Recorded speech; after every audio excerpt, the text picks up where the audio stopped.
আজকে আপনাদের সাথে বিরিয়ানি রেসিপি শেয়ার করছি। প্রথমেই চালকে ভালো করে ধুয়ে নিয়ে কিছুক্ষণ ভিজিয়ে রেখেছিলাম। চাল ভিজে থাকলে ভাতও খুব তাড়াতাড়ি হয়, ভেতরটাও বেশ নরম হয়।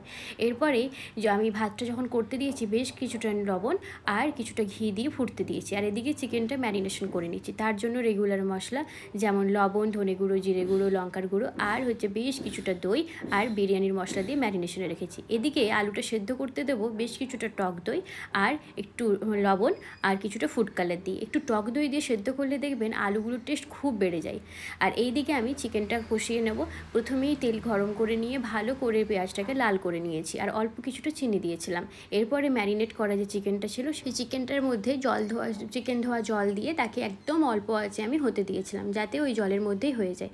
এরপরে চিকেন আমার হয়ে গেছিলো। চিকেন একটু লাল হয়ে গেছে, তার কারণ হলো আমার ছেলেকে নিয়ে খেলতে গেছিলাম, এদিকে দেখি চিকেনের মশলাটা বেশ টেনে নিয়েছিল। যাই হোক, চিকেনটা পড়ে নিই আর স্বাদটাও খুব একটা গড়বড় হয়নি। এরপরে মেন যেটা বিরিয়ানি দমে দেওয়ার পালা। প্রায় 80% ভাত কিছুটা ঘি গরম করে তার উপরে দিয়েছি। এরপরে কষিয়ে রাখা চিকেন আর আলুটা দিয়ে তার ওপর থেকে বাকি ভাতটা আর একটু দুধের মধ্যে আমি দিয়ে দিয়েছি ফুড কালার আর মিঠা আতর।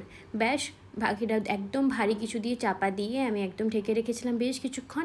তারপরে এই খোলার পরে এইরকম কালার এসেছে, এইরকম কনসিস্টেন্সি এসেছে। খেতে কিন্তু দুর্দান্ত হয়েছিল। বাড়িতে একবার ট্রাই করবেন।